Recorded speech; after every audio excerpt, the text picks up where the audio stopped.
do PSD dirigir as suas perguntas ao Sr. Primeiro-Ministro. Por efeito, tem a palavra o Sr. Deputado Ricardo Batista Leite. Faz favor.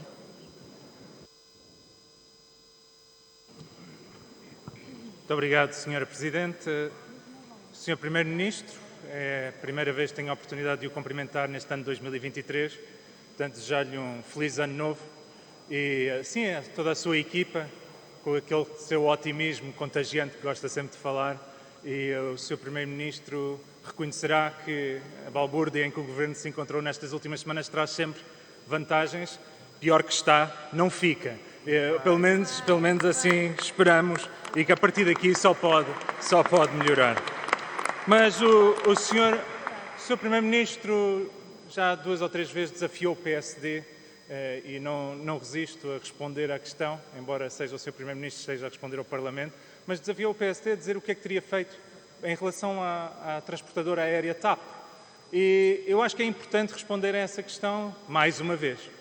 E o PSD, em 2016, nunca teria nacionalizado a TAP. E esta é a resposta. E se o PSD tivesse sido governo à época, depois de ganhar as eleições, hoje não teríamos enterrado 3.200 milhões de euros públicos na TAP.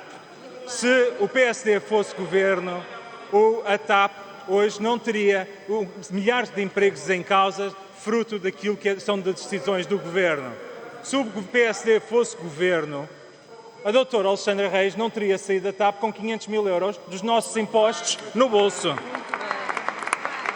E, portanto, esta é a resposta clara, Sr. Primeiro-Ministro. Mas eu compreendo, 2016 era outra época, a Internacional Socialista inspirava as esquerdas unidas, havia aí um sonho de nacionalização de tudo o que mexia na sociedade. Mas depois esbarraram na realidade e estão aí um buraco, 3.200 milhões de euros. Mas, Sr. Primeiro-Ministro, enquanto o Governo está nesta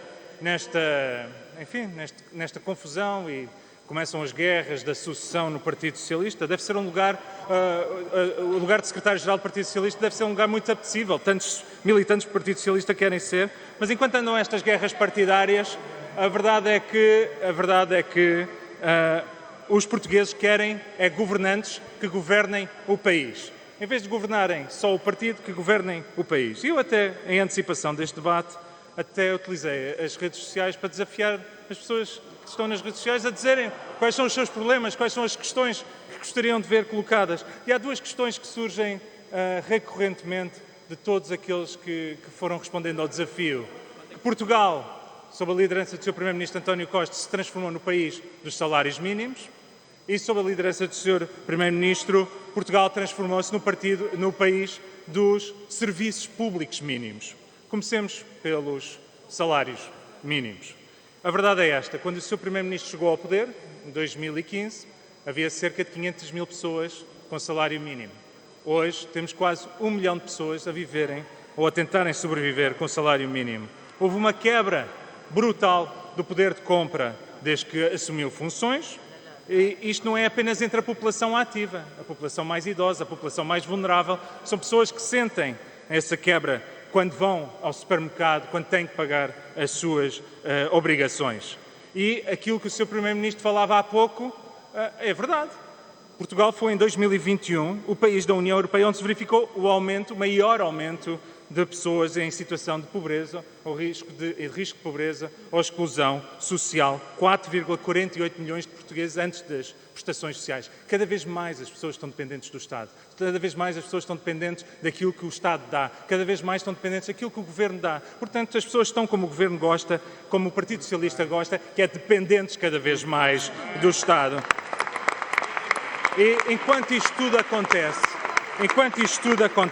as pessoas não têm forma de pagar as contas, veem o aumento brutal das prestações do crédito à habitação no final do mês e não sabem como é que vão fazer frente. Muitas pessoas, muitas famílias não sabem como é que vão pôr pão na mesa para pagar para as suas famílias e para os seus filhos. E, portanto, há perguntas que se impõem, Sr. Primeiro-Ministro. Reconhece o Sr. Primeiro-Ministro que, sob a sua liderança, mais do que duplicou o número de pessoas que vivem com salário mínimo em Portugal. Reconhece também que, em comparação com o momento em que tomou posse, como Primeiro-Ministro, que há hoje um menor poder de compra dos portugueses no nosso país. E o Sr. Primeiro-Ministro não resiste a partilhar uma pergunta de um jovem que nas redes sociais perguntava se em consciência, Sr. Primeiro-Ministro, este é o país que quer deixar aos seus filhos e netos. Muito obrigado.